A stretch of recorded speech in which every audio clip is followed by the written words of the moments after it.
अस्सलामुअलैकुम students, I hope कि आप सब लोग ठीक होंगे, अच्छे से होंगे। तो आज जो हमारा टॉपिक है वो है स्ट्रक्चर ऑफ एन एटम पे। ठीक है, तो यहाँ पर हम डिस्कस करेंगे एटम के स्ट्रक्चर के ऊपर कि एटम एग्जिस्ट कैसे हुआ, उसका स्ट्रक्चर कैसा है। ठीक है, अब एटम का जो स्ट्रक्चर है वो कैसा है ये हमें कैसे पता चलेगा? ये हमें ऐसे पता चलेगा, एक्सपेरिमेंट से पता चलेगा। ठीक है ना। अब इन एक्सपेरिमेंट्स को करने के लिए आए बहुत सारे साइंटिस्ट। ठीक है, तो सबसे पहला साइंटिस्ट जो आया वो था जे जे थॉमसन। कौन था? जे जे थॉमसन। और जे जे थॉमसन 1904 में आए एटम का एक मॉडल देने के लिए। जिस जे जे थॉमसन का जो मॉडल था एटम का, उसको हम कहते हैं Thomson's model of an atom. क्या कहते हैं? Thomson's model of an atom.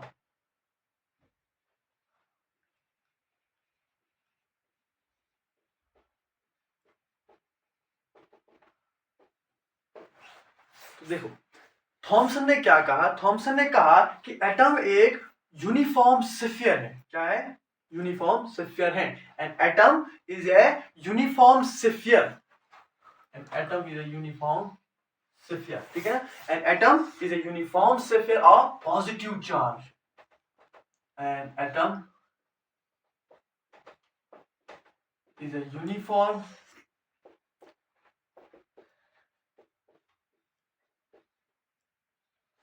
of positive charge. An atom is a uniform sphere of positive charge in which electrons are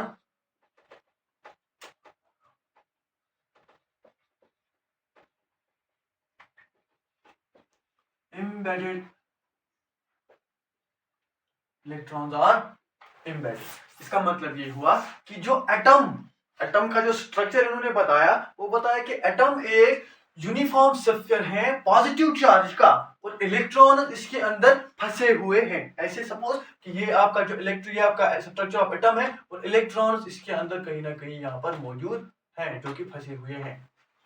ठीक है, तो इसने क्या कहा? इसने कहा कि ये वाला पार्ट है जो आपको यहाँ पर खाली दिख रहा है, ये जो व्हाइट कलर का पार्ट है, जिसको कहा गया है कि ये पॉजिटिवली चार्ज स्फीयर है। ठीक है ना, ये पॉजिटिव चार्ज कैरी करता है एटम के अंदर। और इलेक्ट्रॉन के ऊपर तो हमें पता ही है कि इलेक्ट्रॉन के ऊपर क्या होती है? इलेक्ट्रॉन के ऊपर नेगेटिव चार्ज होती है। ठीक है, तो ये जो खाली वाला हिस्सा है ये पॉजिटिवली चार्ज है, और ये जो इलेक्ट्रॉन इसके अंदर फंसा हुआ है, धसा हुआ है, इसको हम कहते हैं इलेक्ट्रॉन। और इसके ऊपर कौन सी चार्ज होती है? Negative charge. ठीक है, अब दूसरा पॉइंट क्या है यहाँ पर? दूसरा पॉइंट ये कहा इसने कि इलेक्ट्रॉन जो एटम के अंदर, जो इस यूनिफॉर्म स्फीयर के अंदर एम्बेड हो गए हैं, ठीक है ना, इनके ऊपर चार्ज उतनी होती है जितनी इस पॉजिटिव चार्ज स्फीयर के पास होती है। मतलब एक एटम के अंदर जितनी पॉजिटिव चार्ज है उतनी ही पॉजिटिव नेगेटिव चार्ज इलेक्ट्रॉन अपने ऊपर कैरी करते हैं। ठीक है ना, इसको हम कैसे लिखेंगे? Electrons are embedded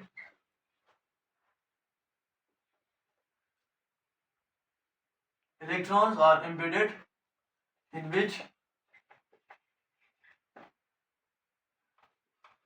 the total negative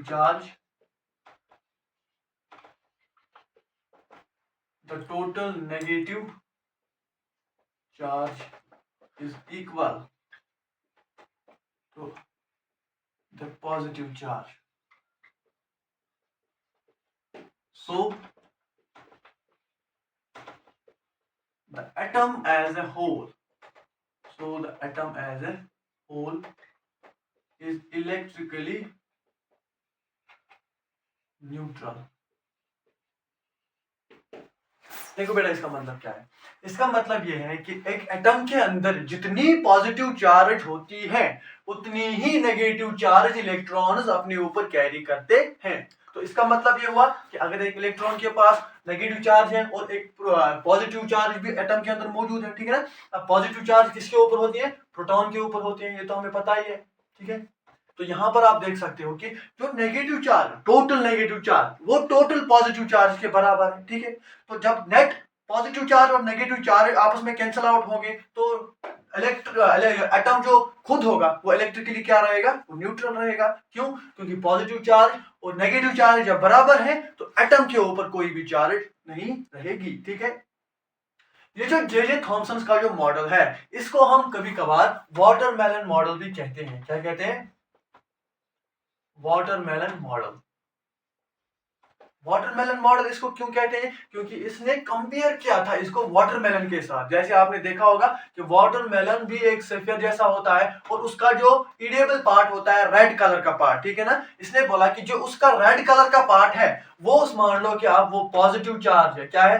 positive charge. और जो उसके अंदर सीड्स होते हैं, जो उसके अंदर सीड्स होते हैं, इस तरह से कुछ सीड्स होते हैं, ये इलेक्ट्रॉन्स हैं। इसी वजह से हम इसको कहते हैं वाटरमेलन मॉडल। क्या कहते हैं? Watermelon model. तो ये थी इसकी कुछ दो ऑब्जर्वेशन जो उसने की थी। क्या कहा था कि an atom is a uniform sphere of positive charge and electrons are embedded. ठीक है, दूसरा point, electrons are embedded in which the total negative charge is equal to the positive charge, so the atom as a whole is electrically neutral.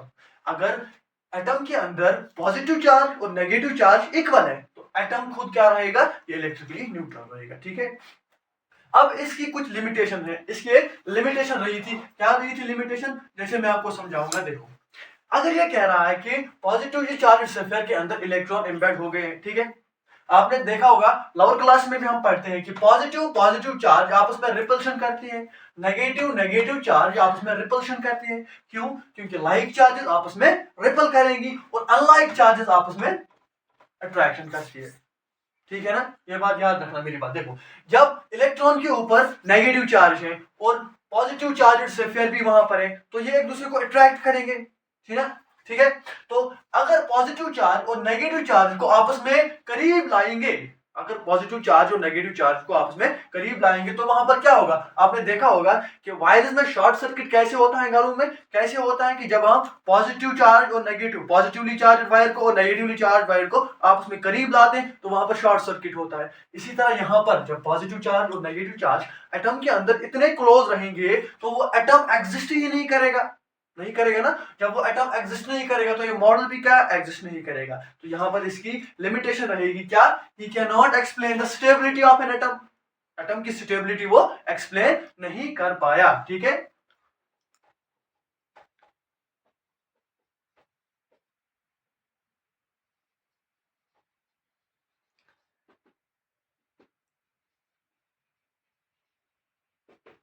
ठीक है ना। यहां हम लिखेंगे इसको क्या? Positive and negative charge, positive and negative charge cannot be placed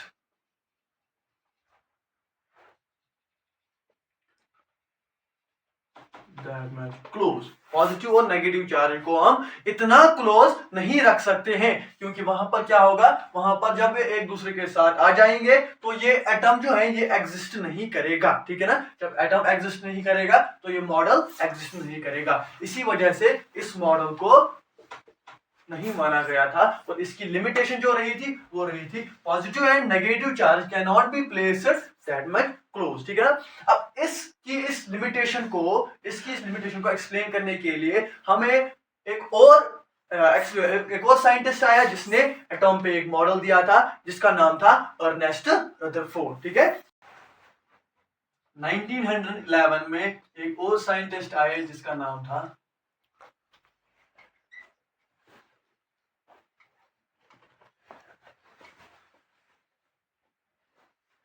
Ernest Rutherford. ठीक है, अब अर्नेस्ट रदरफोर्ड ने क्या किया? इसने भी एक एक्सपेरिमेंट किया। ठीक है ना, क्या किया? इसने भी एक एक्सपेरिमेंट किया। इसने क्या किया? इसने 1000 एटम्स,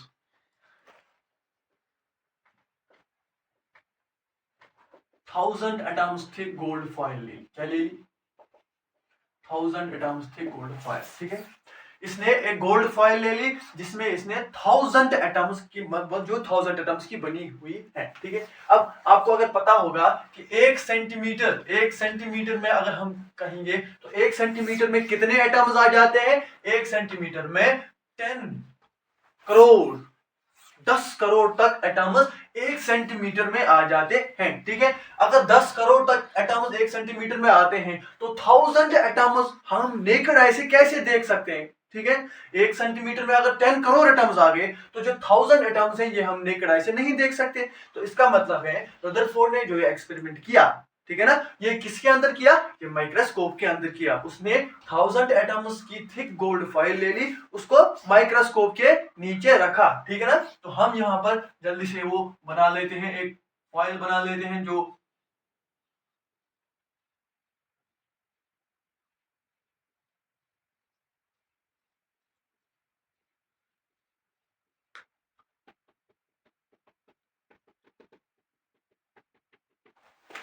ठीक है। तो इस तरीके से कुछ इसने गोल्ड फॉइल ले ली थी 1000 एटम्स की। उसके बाद क्या किया, इसने अल्फा पार्टिकल्स को स्ट्राइक कराया किस पर, इस गोल्ड फॉइल पे। ठीक है, अल्फा पार्टिकल। ठीक है, अब अल्फा पार्टिकल क्या होता है, अल्फा पार्टिकल के अंदर 2 प्रोटॉन्स होते हैं, 2 न्यूट्रॉन्स होते हैं। ठीक है, अब प्रोटॉन के ऊपर कौन सी चार्ज होती है, पॉजिटिव चार्ज होती है। ठीक है, और न्यूट्रॉन के ऊपर कौन सी चार्ज होती है, 0 चार्ज होती है, न्यूट्रल होता है। ठीक है ना, लेकिन जिस वक्त रदरफोर्ड ने एक्सपेरिमेंट किया था उस वक्त न्यूट्रॉन का कोई कॉन्सेप्ट था ही नहीं। ठीक है ना, तो जो अल्फा पार्टिकल होगा, ठीक है ना, उसके ऊपर अब कौन सी चार्ज होगी, क्योंकि प्रोटॉन के ऊपर पॉजिटिव चार्ज, न्यूट्रॉन के ऊपर न्यूट्रल चार्ज, 0 चार्ज। तो अल्फा पार्टिकल के ऊपर जो नेट चार्ज होगी वो ड्यू टू प्रोटॉन होगी। अगर प्रोटॉन की चार्ज पॉजिटिव है तो अल्फा पार्टिकल की चार्ज भी पॉजिटिव रहेगी। तो अल्फा पार्टिकल को हम कहेंगे पॉजिटिवली चार्ज्ड पार्टिकल। ठीक है, याद रहा, पॉजिटिवली चार्ज्ड पार्टिकल। तो यहां से हम कराएंगे स्ट्राइक अल्फा पार्टिकल को इस गोल्ड फॉइल के ऊपर। ठीक है, पॉजिटिवली चार्ज पार्टिकल है, ये इस गोल्ड फॉइल के ऊपर स्ट्राइक करेगा। ठीक है, तो यहां पर इसने क्या ऑब्जर्व किया, इसने क्या ऑब्जर्व कि बहुत सारे अल्फा पार्टिकल जब गोल्ड फॉइल से स्ट्राइक कर रहे थे तो वो क्या कर रहे थे, वो विदाउट डिफ्लेक्शन किसी भी चीज से टकराने के बगैर दूसरे साइड से बाहर निकल रहे थे। ठीक है, दूसरे साइड से बाहर निकल रहे थे, और कुछ अल्फा पार्टिकल्स यहां से जाकर बीच में टकराकर डिफ्लेक्ट हो रहे थे। ठीक है ना, ऑब्ट्यूज एंगल बना रहे थे, कुछ एक्यूट एंगल बना रहे थे। ठीक है,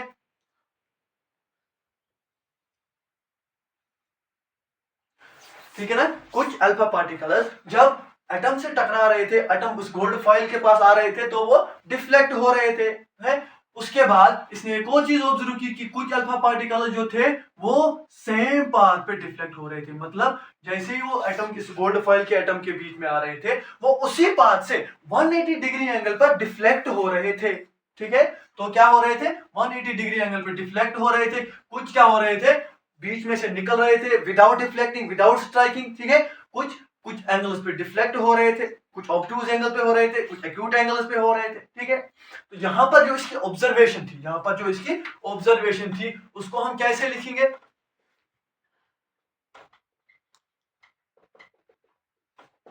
ठीक है।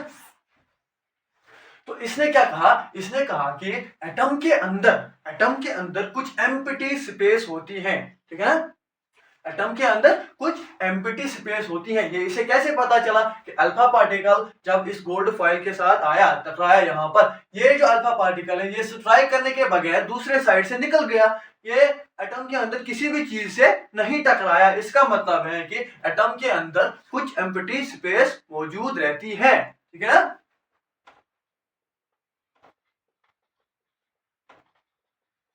some empty space is present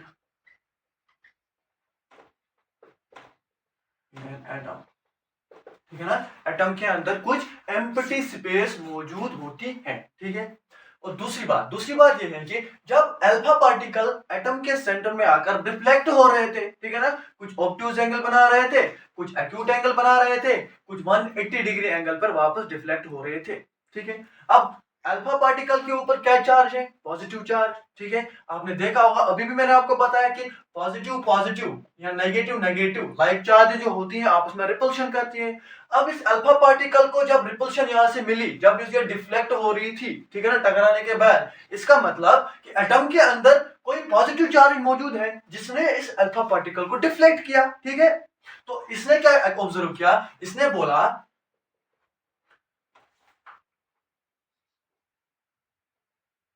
a heavenly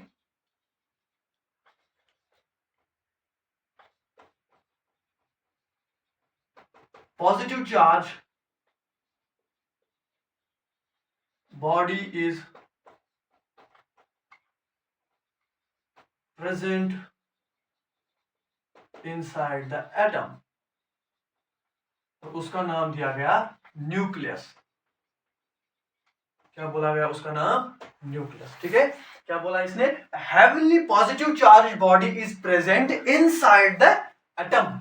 ठीक है, कि एटम के अंदर एक हेवनली बहुत बड़ी पॉजिटिव चार्ज बॉडी है जिसका नाम दिया गया था न्यूक्लियस। ठीक है ना, इसी न्यूक्लियस की वजह से क्या हो रही थी? ये अल्फा पार्टिकल डिफ्लेक्ट हो रहे थे। ठीक है, तो 2 पॉइंट्स आ गए। तीसरा पॉइंट यहां पर क्या कहा इसने? तीसरा पॉइंट इसने कहा, ये जो वहां पर इंटरेस्टिंग बात है एक, कि ये जो अल्फा पार्टिकल एक 180 डिग्री एंगल पर वापस डिफ्लेक्ट हो रहा था। ठीक है ना, किस एंगल पे हो रहा था? 180 डिग्री एंगल पे यहां से डिफ्लेक्ट हो रहा था। इसके बारे में इसने क्या कहा? इसने कहा कि जब मैं 20,000 अल्फा पार्टिकल्स को जब मैं स्ट्राइक करा रहा था, ठीक है ना, जब इसने 20,000 अल्फा पार्टिकल्स स्ट्राइक कराए, 20,000 अल्फा पार्टिकल्स में से एक अल्फा पार्टिकल ऐसा था जो 180 डिग्री एंगल पर डिफ्लेक्ट हो गया, जो 180 डिग्री एंगल पर डिफ्लेक्ट हो गया।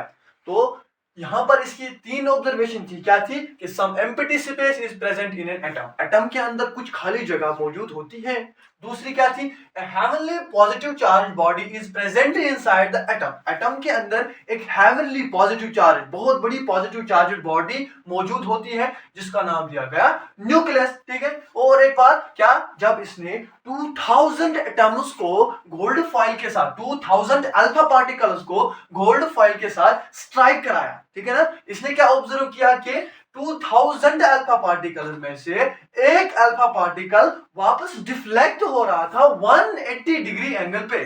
180 डिग्री एंगल पे मतलब उसी पाथ से वापस आ रहा था जिस पाथ से वो यहां से जा रहा था। ठीक है, तो ये थे इसके 3 ऑब्जर्वेशन, हम कहेंगे उनको 3 कंक्लूजन। ठीक है, इसके बाद इसने क्या, इसने एक और बात कही कि इलेक्ट्रॉन जो होते हैं, सपोज ये न्यूक्लियस है जो उसने बोला था, इसने बोला कि इलेक्ट्रॉन जो होते हैं ये न्यूक्लियस के आसपास सर्कुलर पाथ में रिवॉल्व करते रहते हैं।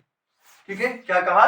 कि इलेक्ट्रॉन जो होते हैं वो न्यूक्लियस के आसपास सर्कुलर पाथ्स में क्या करते रहते हैं? कंटिन्यूअसली रिवॉल्व करते रहते हैं। ठीक है ना, अब यहां पर एक लॉ है, साइंस का लॉ है, क्या है? कि इलेक्ट्रॉन जब भी रिवॉल्व करेंगे, जब भी कोई चीज रिवॉल्व करती रहती है, मूव करती रहती है, तो वो क्या करती है? एनर्जी को लॉस करती है। ठीक है ना, जैसे मैं आपको एग्जांपल दूंगा कि आप क्या करते हो, आप सुबह उठते हो, ठीक है ना, कोचिंग के लिए जाते हो, फिर कोचिंग से घर आते हो, काम करते हो, कोई भी काम, लेकिन इस काम करने से, घर से कोचिंग जाने में, कोचिंग से घर आने में आप क्या होता है? आपकी एनर्जी लॉस हो रही है। ठीक है ना, इस मूवमेंट से क्या होती है? आपकी एनर्जी कम हो रही है। इसी तरह जब ये इलेक्ट्रॉन यहाँ कंटिन्यूअसली मूव करता रहेगा, ठीक है ना, ऐसे ऐसे ऐसे ऐसे, जब इनके पास एनर्जी ज्यादा है तो ये मूव करते रहेंगे। अब जब धीरे धीरे एनर्जी कम होती रहेगी, जब धीरे धीरे एनर्जी कम होगी तो ये न्यूक्लियस के पास आ जाएंगे और न्यूक्लियस के अंदर धस जाएंगे, और जैसे ही ये न्यूक्लियस के अंदर फॉल करेंगे तो ये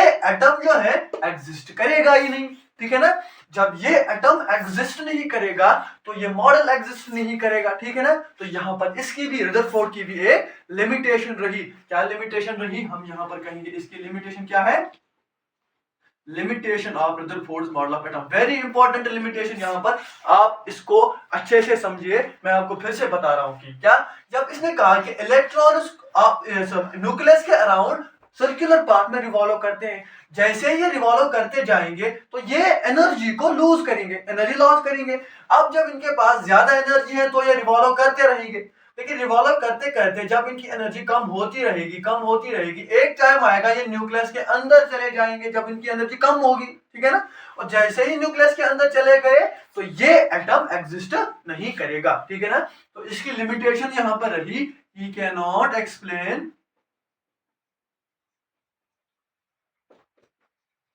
the suitability of an atom। ये भाई साहब, रदरफोर्ड भाई साहब भी एटम की जो स्टेबिलिटी है उसको एक्सप्लेन नहीं कर पाए, ठीक है।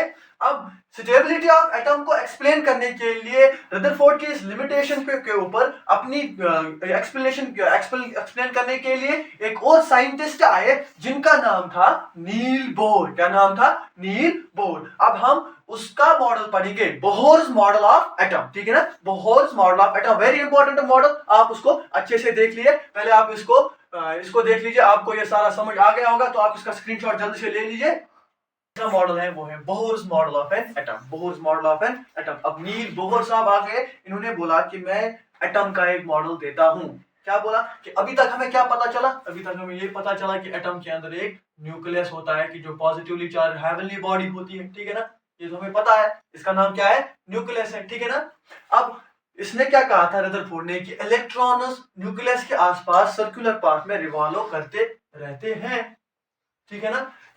लेकिन जब नील बोर साहब आए, इन्होंने बोला कि इलेक्ट्रॉन्स जो होते हैं वो न्यूक्लियस के आसपास सर्टेन ऑर्बिट्स में रिवॉल्व करते हैं, सर्टेन ऑर्बिट्स में रिवॉल्व करते हैं। और उन सर्टेन ऑर्बिट्स को कहा गया डिस्क्रीट ऑर्बिट्स, या हम उनको एक और नाम कहते हैं एनर्जी लेवल्स कहते हैं। क्या कहते हैं? Energy levels. जैसे कि ये होगी पहली, ये दूसरी, ये तीसरी, ये चौथी, और इसी तरह से इलेक्ट्रॉन जो होते हैं अपनी अपनी एनर्जी लेवल में रिवॉल्व करती रहती है, ठीक है ना। और इनको क्या कहा गया था? इनको कहा गया था electrons revolve in certain orbits, in certain orbits known as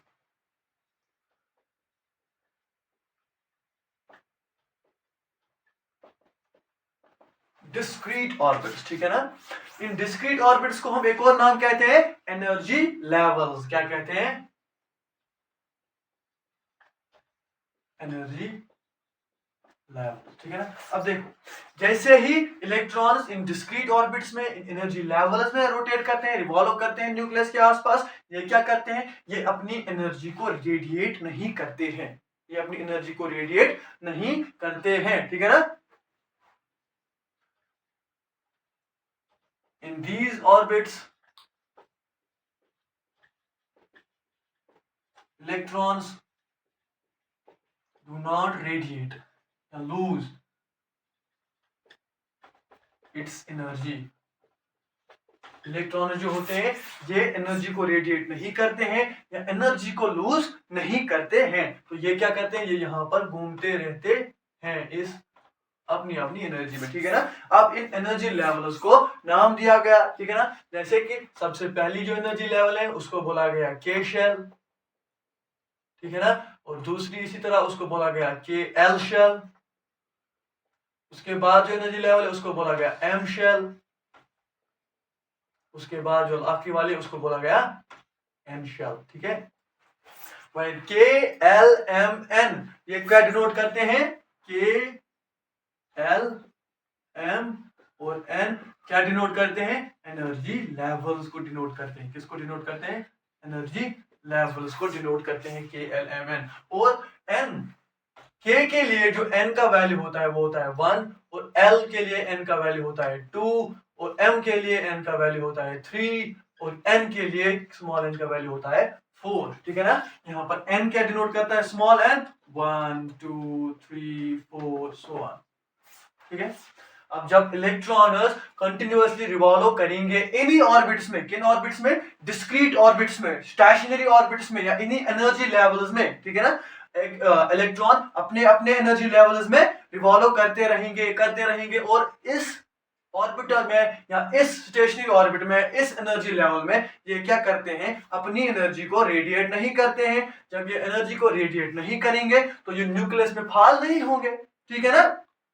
तो यहां इस मॉडल से हमें पता चला, क्या पता चला कि यहां पर एटम की स्टेबिलिटी एक्सप्लेन हो रही है, ठीक है ना। समझ आ रही है मेरे बात? क्या यहां पर इसने एटम की स्टेबिलिटी को एक्सप्लेन किया। तो इसकी जो एडवांटेज होगी, इसकी जो एडवांटेज होगी, बोहर्स मॉडल ऑफ एटम की जो एडवांटेज होगी वो ये है कि he explains the stability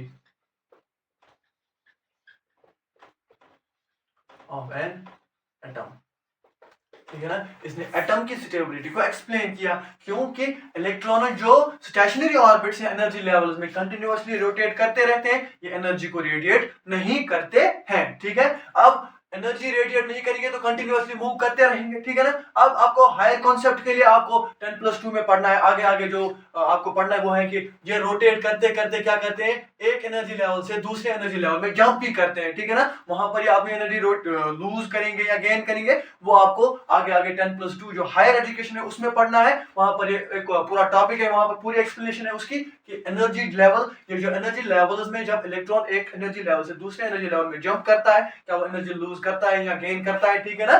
तो वो आपको वहीं पर पढ़ना है। फिलहाल आपको यहाँ पर याद रखना है कि इलेक्ट्रॉन जब रिवॉल्व करता है, क्या रिवॉल्व करता है, डिस्क्रीट ऑर्बिट्स में एनर्जी लेवल्स में वो वहां पर एनर्जी को रेडिएट नहीं करता है। अगर वो एनर्जी को रेडिएट नहीं करेगा तो वो स्टेबल रहेगा, वो वहीं पर उसी ऑर्बिट में अपनी अपनी एनर्जी लेवल में इलेक्ट्रॉन्स रिवॉल्व करते रहेंगे, ठीक है। तो इसकी एडवांटेज ये रही कि ये explain the stability of an atom. जब एक्सप्लेन हो गया स्टेबिलिटी ऑफ एन एटम तो Bohr model of an atom को क्या मिल गया, अप्रूवल मिल गया। तो ये वही मॉडल है जो आज हम पढ़ रहे हैं, ठीक है ना। एटम का जो मॉडल आज भी हम पढ़ रहे हैं वो कौन सा मॉडल है, Bohr's model of an atom.